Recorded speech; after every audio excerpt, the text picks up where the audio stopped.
Excerpt from a local newspaper. Ominous unknown killer is still at large. After weeks of killings, the ominous unknown killer is still on the rise. After little evidence has been found, a young boy that states he survived one of the killer's attacks bravely tells his story. "I had a bad dream, and I woke up in the middle of the night," says the boy. "I saw that, for some reason, the window was open, even though I remember it being closed before I went to bed.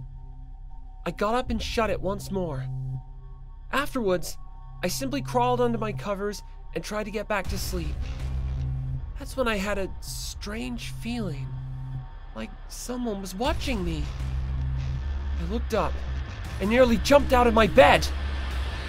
There, in the little ray of light, illuminating from between my curtains, were a pair of 2 eyes. These weren't regular eyes.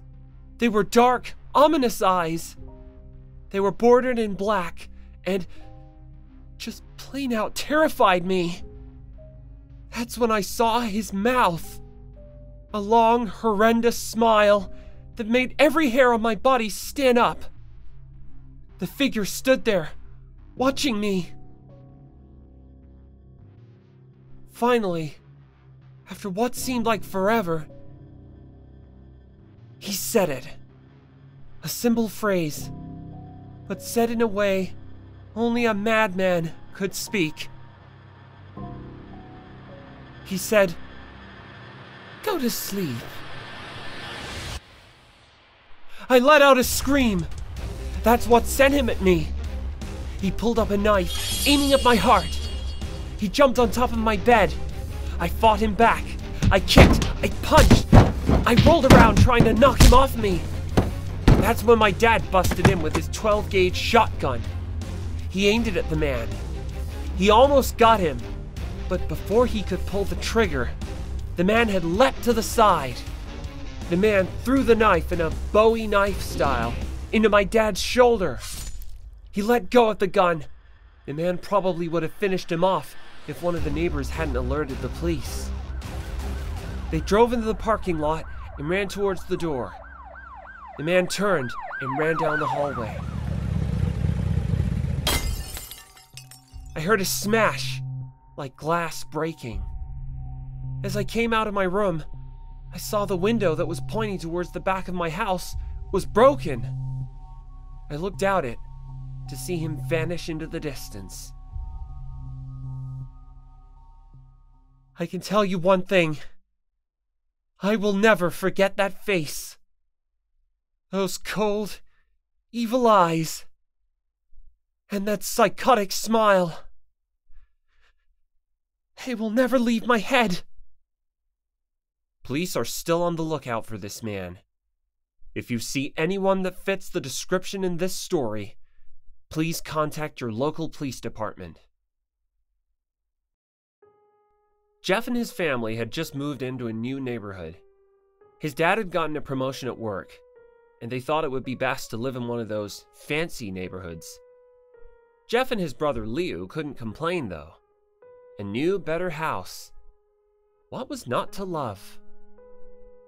As they were getting unpacked, one of their neighbors came by. "Hello," she said. "I'm Barbara. I live across the street from you. Well, I just wanted to introduce myself and introduce my son." She turns around and calls her son over. "Billy, these are our new neighbors." Billy said hi and ran back to play in his yard. "Well," said Jeff's mom, "I'm Margaret, and this is my husband Peter, and my 2 sons, Jeff and Leo." We each introduced ourselves, and then Barbara invites us to her son's birthday. Jeff and his brother were about to object when their mother says that they would love to. When Jeff and his family are done packing, Jeff goes up to his mom. "Mom, why would you invite us to some kid's party? If you haven't noticed, I'm not some dumb kid." "Jeff," says his mother, "we just moved here. We should show that we want to spend time with our neighbors. Now, we're going to that party, and that's final." Jeff starts to talk, but stops himself, knowing that he can't do anything. Whenever his mom says something, it's final. He walks up to his room and plops down on his bed. He sits there looking at his ceiling, when suddenly he gets a weird feeling. Not so much a pain, but a weird feeling. He dismisses it as just some random feeling. He hears his mother call him down to get his stuff, and he walks down to get it. The next day, Jeff walks downstairs to get breakfast and get ready for school. As he sat there, eating his breakfast, he once again got that feeling. This time, it was stronger.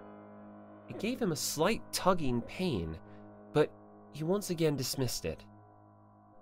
As he and Leo finished breakfast, they walked down to the bus stop.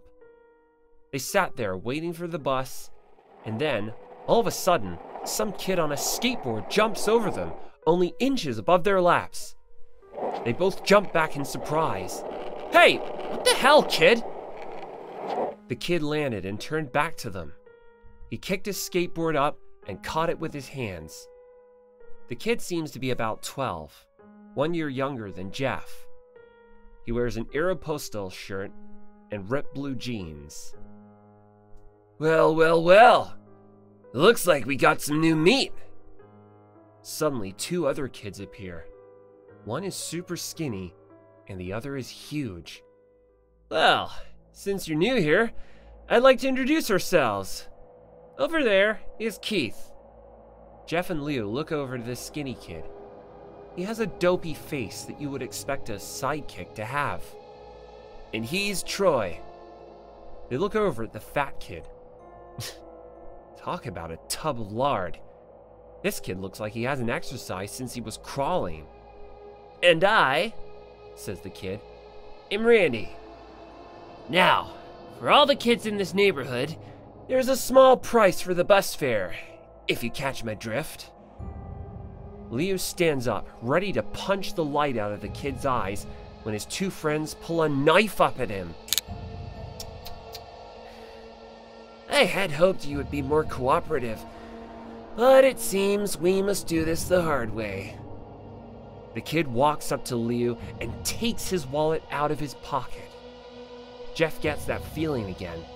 Now it's truly strong, a burning sensation. He stands up, but Leo gestures him to sit down. Jeff ignores it and walks up to the kid. "Listen here, you little punk. Give back my bro's wallet or else." Randy puts the wallet in his pocket and pulls a knife. "Oh? And what will you do?" Just as he finishes the sentence, Jeff pops the kid in the nose. As the kid reaches for his face, Jeff grabs the kid's wrists and breaks it. Randy screams, and Jeff grabs the knife from his hand. Troy and Keith rush Jeff, but Jeff is too quick. He throws Randy to the ground. Keith lashes out at him, but Jeff ducks and stabs him in the arm. Keith drops his knife and falls to the ground, screaming. Troy rushes him too, but Jeff doesn't even need the knife. He just punches Troy straight in the stomach, and he goes down. As he falls, he pukes all over. Leo can do nothing but look in amazement at Jeff. "Jeff, how'd you..." That's all he says. They see the bus coming and know they'd be blamed for the whole thing, so they start running as fast as they can. As they run, they look back and see the bus driver rushing over to Randy and them. As Jeff and Leo make it to school, they don't dare tell what happened. All they do is sit and listen. Leo just thought of that as his brother beating up a few kids, but Jeff knew it was more. It was something scary. As he got that feeling, he felt how powerful it was. The urge to just hurt someone. He didn't like how it sounded, but he couldn't help feeling happy. He felt that strange feeling go away and stay away for the entire day of school. Even as he walked home, due to the whole thing near the bus stop, and how now he probably wouldn't be taking the bus anymore, he felt happy. When he got home, his parents asked him how his day was, and he said, in a somewhat ominous voice, "It was a wonderful day." Next morning, he heard a knock at his front door. He walked down to find 2 police officers at the door, his mother looking back at him with an angry look. "Jeff, these officers tell me that you attacked 3 kids, that it wasn't regular fighting, and that they were stabbed. Stabbed, son!" Jeff's gaze fell to the floor, showing his mother that it was true. "Mom, they were the ones who pulled the knives on me and Liu." "Son," said one of the cops, "we found 3 kids, 2 stabbed, 1 having a bruise on his stomach, and we have witnesses proving that you fled the scene. And what does that tell us?" Jeff knew it was no use. He could say him and Liu had been attacked, but then there was no proof it was not them who attacked first. They couldn't say that they weren't fleeing, because, truth be told, they were. So Jeff couldn't defend himself, or Liu. "Son, calm down your brother." Jeff couldn't do it, since it was him who beat up all the kids. "Sir, it was me. I was the one who beat up the kids. Liu tried to hold me back, but he couldn't stop me." The cop looked at his partner, and they both nod. "Well, kid, looks like a year in juvie." "Wait!" says Liu. We all look up to see him holding a knife. The officers pull their guns and lock them on Liu. "It was me! I beat up those little punks! I have the marks to prove it!" He lifted up his sleeves to reveal cuts and bruises, as if he was in a struggle. "Son, just put the knife down," said the officer. Liu held up the knife and dropped it to the ground. He put his hands up and walked over to the cops. "No! Liu! It was me! I did it!" Jeff had tears running down his face. Poor bro. Trying to take the blame for what I did. Well, take me away." The police led Liu out to the patrol car. "Liu! Tell them it was me! Tell them! I was the one who beat those kids!" Jeff's mother put her hands on Jeff's shoulders. "Jeff, please, you don't have to lie. We know it's Liu. You can stop."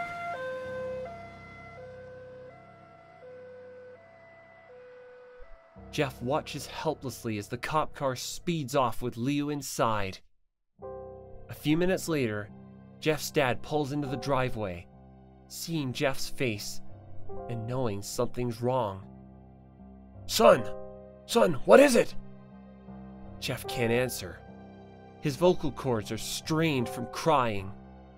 Instead, Jeff's mother walks his father inside to break the bad news to him as Jeff weeps in the driveway. After an hour or so, Jeff walks back into the house, seeing that his parents were both shocked, sad, and disappointed. He can't look at them. He can't sear how they think of Liu when it was his fault. He just goes to sleep, trying to get the whole thing off his mind.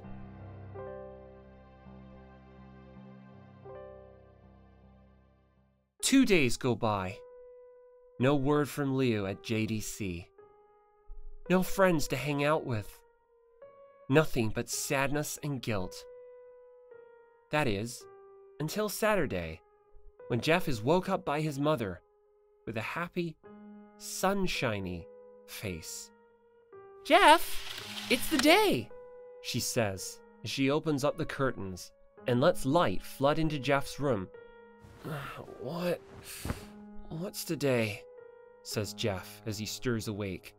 "Why, it's Billy's party." Jeff is now fully awake.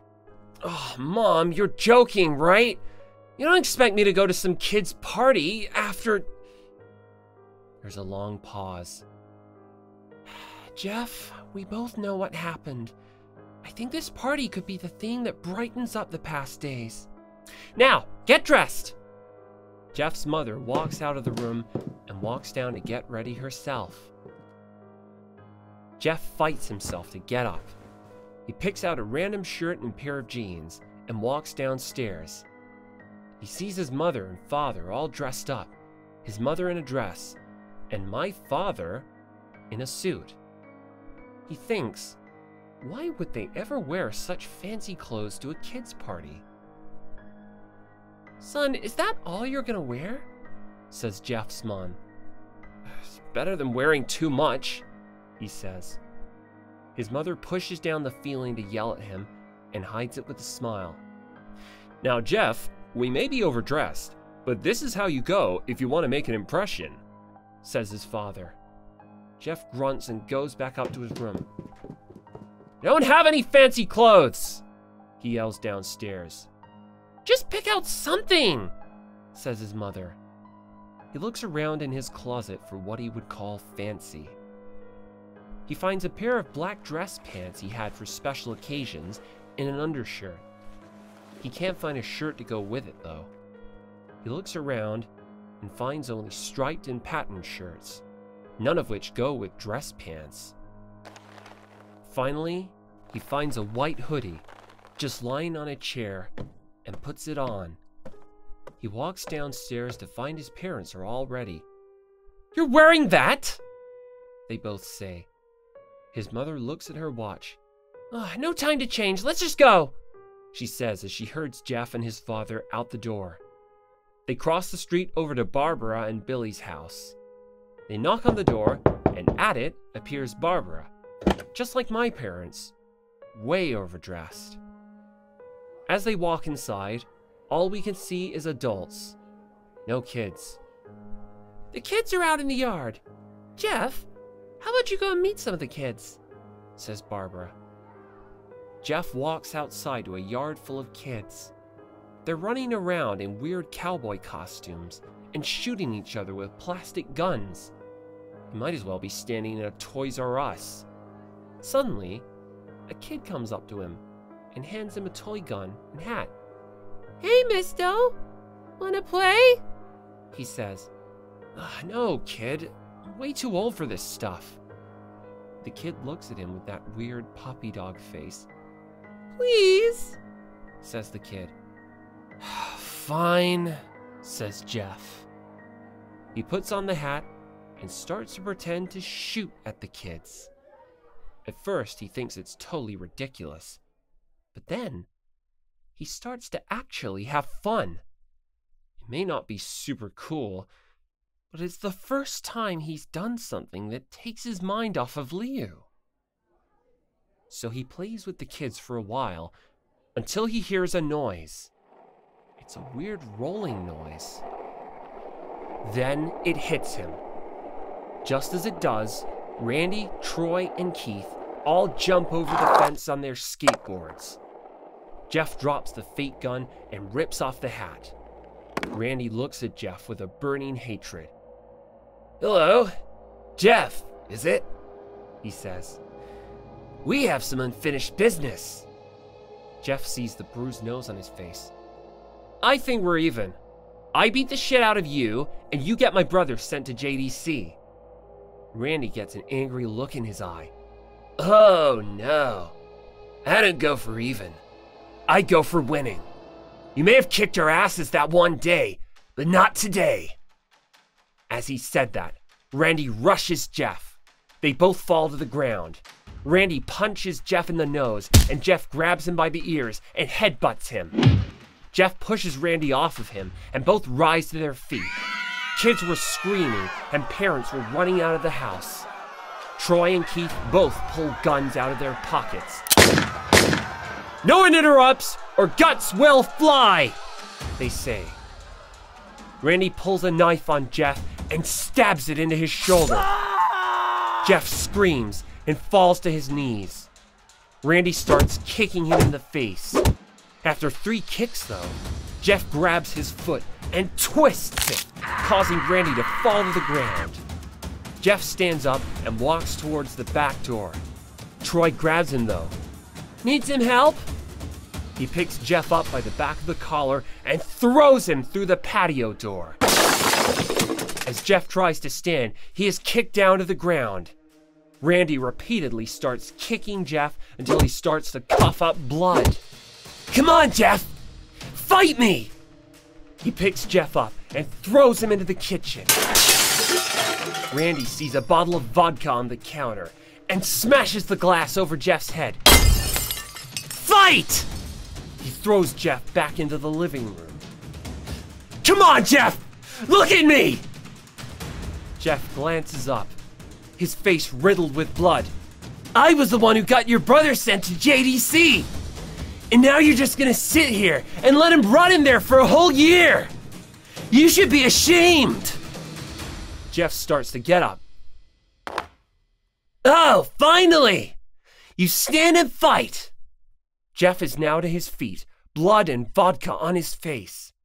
Once again, he gets that strange feeling, the one in which he hasn't felt for a while. "Finally! He's up!"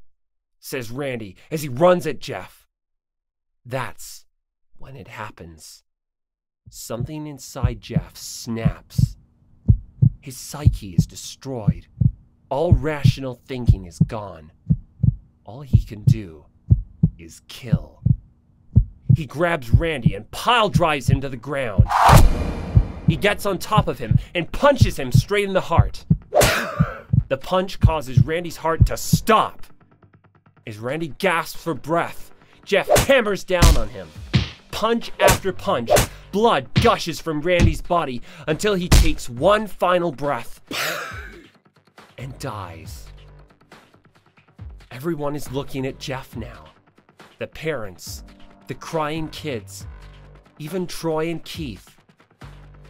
Although they easily break from their gaze and point their guns at Jeff, Jeff sees the guns trained on him and runs for the stairs. As he runs, Troy and Keith let out fire on him, each shot missing. Jeff runs up the stairs. He hears Troy and Keith follow up behind.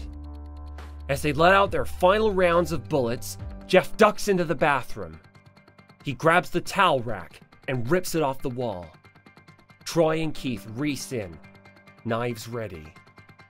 Troy swings his knife at Jeff, who backs away and bangs the towel rack into Troy's face. Troy goes down hard, and now all that's left is Keith. He's more agile than Troy though, and ducks when Jeff swings the towel rack. He dropped the knife and grabbed Jeff by the neck. He pushed me into the wall. On the top shelf, a thing of bleach fell down on top of us. It burnt both of them, and they both started to scream. Jeff wiped his eyes as best as he could. He pulled back the towel rack and swung it straight into Keith's head. As he lay there, bleeding to death, he let out an ominous smile. "What's so funny?" asked Jeff. Keith pulled out a lighter and switched it on. "What's funny," he said, "is that you're covered in bleach and alcohol!" Jeff's eyes widened as Keith threw the lighter at him. As soon as the flame made contact with him, the flames ignited the alcohol and the vodka. While the alcohol burned him, the bleach bleached his skin. Jeff let out a terrible screech as he caught on fire. He tried to roll out the fire, but it was no use. The alcohol had made him a walking inferno. He ran down the hall and fell down the stairs. Everybody started screaming as they saw Jeff, now a man on fire, drop to the ground, nearly dead. The last thing Jeff saw was his mother and the other parents trying to extinguish the flame. That's when he passed out. When Jeff woke, he had a cast wrapped around his face. He couldn't see anything, but he felt a cast on his shoulder and stitches all over his body. He tried to stand up, but he realized that there was some tube in his arm, and when he tried to get up, it fell out, and a nurse rushed in. "I don't think you can get out of bed just yet," she said as she put him back in his bed and reinserted the tube. Jeff sat there with no vision, no idea of what his surroundings were. Finally, after hours, he heard his mother. "Honey, are you okay?" she asked. Jeff couldn't answer though. His face was covered, and he was unable to speak. "Oh, honey, I have great news. After all the witnesses told the police that Randy confessed to trying to attack you, they decided to let Leo go." This made Jeff almost bolt up, stopping halfway, remembering the tube coming out of his arm. "He'll be out by tomorrow, and then you two will be able to be together again." Jeff's mother hugs Jeff and says her goodbyes. The next couple of weeks were those where Jeff was visited by his family. Then came the day where his bandages were to be removed. His family were all there to see it, what he would look like. As the doctors unwrapped the bandages from Jeff's face, everyone was on the edge of their seats. They waited until the last bandage holding the cover over his face was almost removed. "Let's hope for the best," said the doctor. He quickly pulls the cloth, letting the rest fall from Jeff's face. Jeff's mother screams at the sight of his face. Leo and Jeff's dad stare awestruck at his face. "What?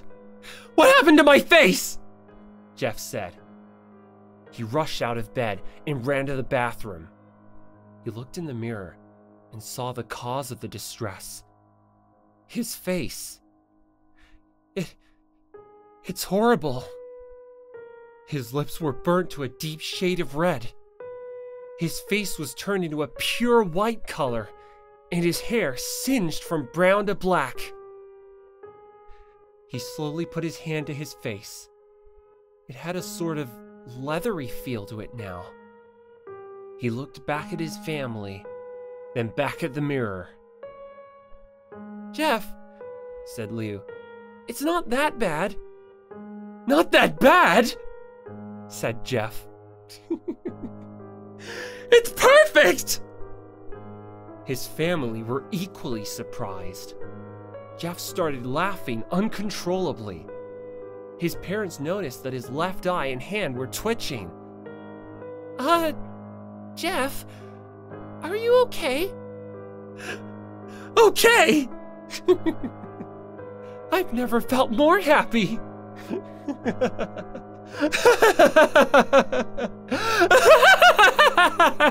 "Look at me! This face goes perfectly with me!"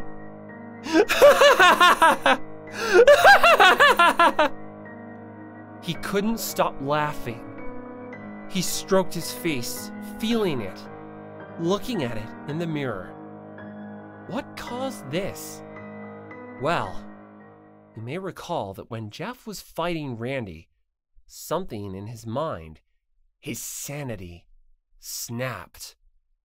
Now he was left as a crazy killing machine. That is, his parents didn't know. "Doctor," said Jeff's mom, "is my son all right? You know, in the head?" Yes, this behavior is typical for patients that have taken very large amounts of painkillers. If his behavior doesn't change in a few weeks, bring him back here and we'll give him a psychological test." "Oh, thank you, doctor." Jeff's mother went over to Jeff. "Jeff, sweetie, it's time to go." Jeff looks away from the mirror, his face still formed into a crazy smile. "Okay, Mommy."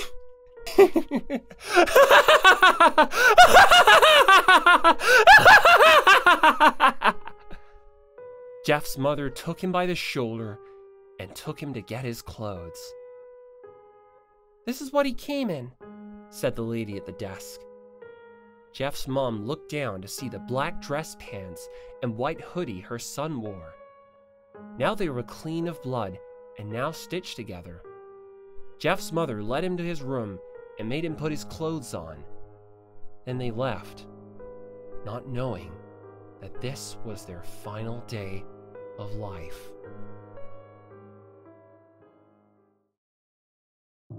Later that night, Jeff's mother woke to a sound coming from the bathroom. It sounded as if someone was crying.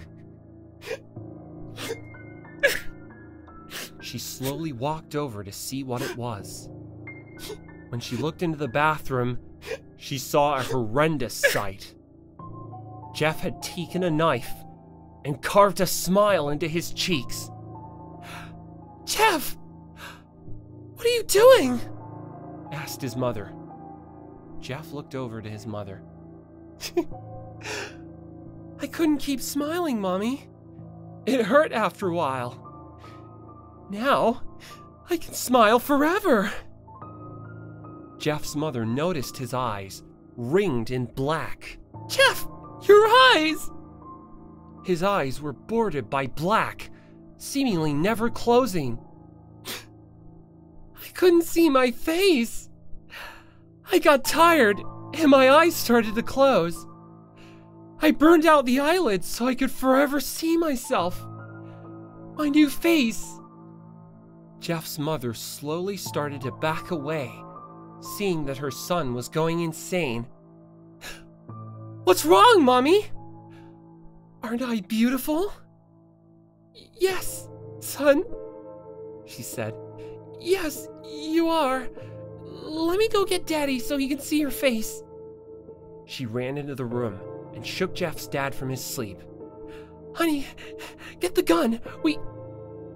She stopped as she saw Jeff in the doorway, holding a knife. "Mommy, you lied." That's the last thing they hear as Jeff rushes them with the knife, gutting both of them. His brother Leo woke up, startled by some noise. He didn't hear anything else, so he just shut his eyes and tried to go back to sleep. As he was on the border of slumber, he got the strangest feeling that someone was watching him. He looked up before Jeff's hand covered his mouth.